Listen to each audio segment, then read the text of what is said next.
hakim memproduksi keadilan, petugas pajak merampok keadilan. Jadi kalau Anda maling, lakukan kemalingan itu dengan bertanggung jawab. Kalau Anda koruptor, korupsi aja, kan itu keunggulan Anda.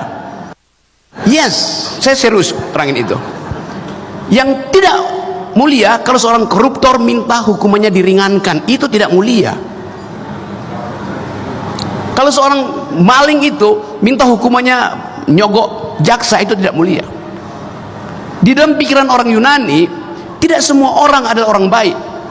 Yang berbahaya kalau orang baik berbohong. Yang berbahaya kalau orang jahat jadi munafik. Jadi saya mau anjurkan, biarkan aja seseorang yang jadi koruptor. Oke, Anda koruptor, Anda tanggung jawab dengan perbuatan Anda. Anda adalah arete, Anda mulia itu.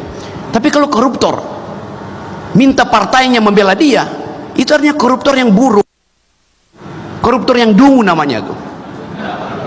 Jadi kalau kita pergi kembali pada prinsip-prinsip etik, etik itu tidak mengatur mana yang baik mana yang buruk. Etik itu diajukan pada kita untuk memberi keterangan kenapa Anda jadi baik, kenapa Anda jadi buruk. Jadi argumen itu yang lebih penting tuh. Kalau baik dan buruk dengan mudah kita tahu mana yang baik mana yang buruk.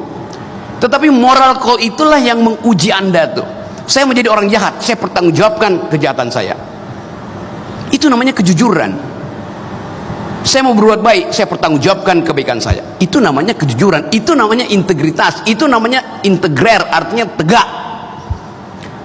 Koruptor yang minta pengurangan hukuman dengan segala macam dalih bahwa dia masih punya anak istri, dia masih punya anak kecil, itu koruptor yang tidak berintegritas. Iya, that's the logic tuh. Jadi tadi yang diterangkan kita bahas, kita bedain juga antara etika, etik dan kode etik. Kode etik bisa dibikin banyak, 20, 30, 100, dan kita nggak bisa hafal itu. Tapi etik itu cuma satu, Anda bertanggung jawab aja. Yang diterangkan Pak Bagi Ramadan tadi, bertanggung jawab terhadap kejahatan yang Anda buat, bertanggung jawab terhadap kebaikan yang Anda buat. Itu selesai masalahnya. Saya balik pada himbauan tadi. Raih kembali kepercayaan publik. Kenapa hakim mesti melakukan kontemplasi dan minta agar supaya publik percaya lagi pada dia? Apa masalahnya? Kan ada nila setitik yang merusak susu sebelanga, atau nila 2 titik, nila 3 titik. Mungkin ada nila setitik di Mahkamah Agung, tapi ada 10 titik nila itu di samping ini, di istana. Ada nila setitik, tapi itu kemudian jadi causa celebre, kasus yang digede-gedein. Karena memang Mahkamah Agung nggak boleh satupun nilai yang merusak susu sebelanga. Departemen Keuangan boleh, silahkan, karena memang di situ potensial terjadi fraud. Walaupun Sri Mulyani terus-menerus mengatakan kami berintegritas, karena dia kumpulin semua masyarakat sipil berintegritas, setiap hari ya rapat dengan mereka. Integritas tidak ditegakkan dengan rapat atau dengan headline itu. Saya balik pada problem dasar hakim-hakim kita itu. Hakim kita tuntut berintegritas.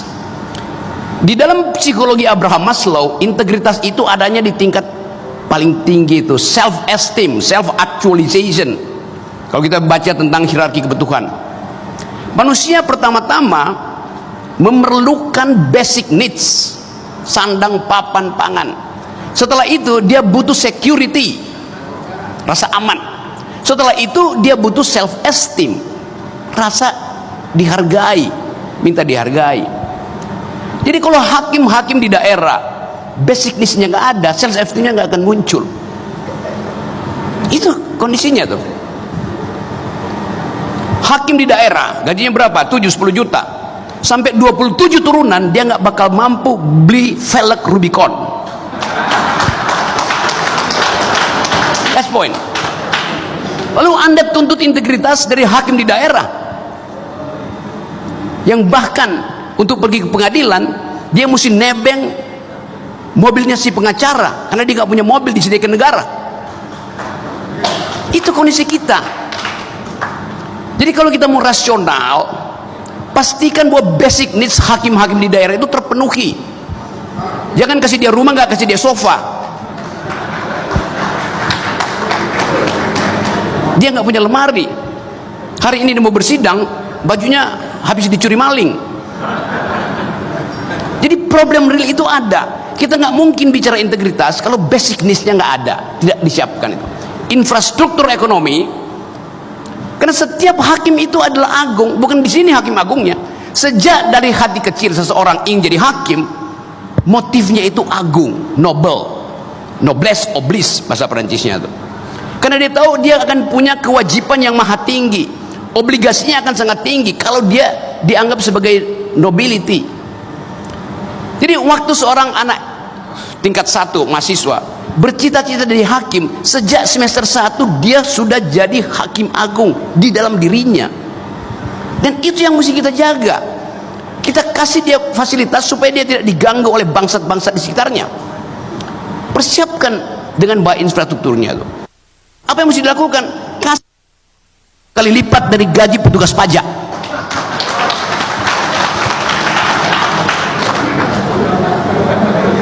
Saya serius ucapin itu. 30 kali lipat. Karena hakim memproduksi keadilan, petugas pajak merampok keadilan. Silakan quote. Saya mau balik ke situ prinsip kita tuh.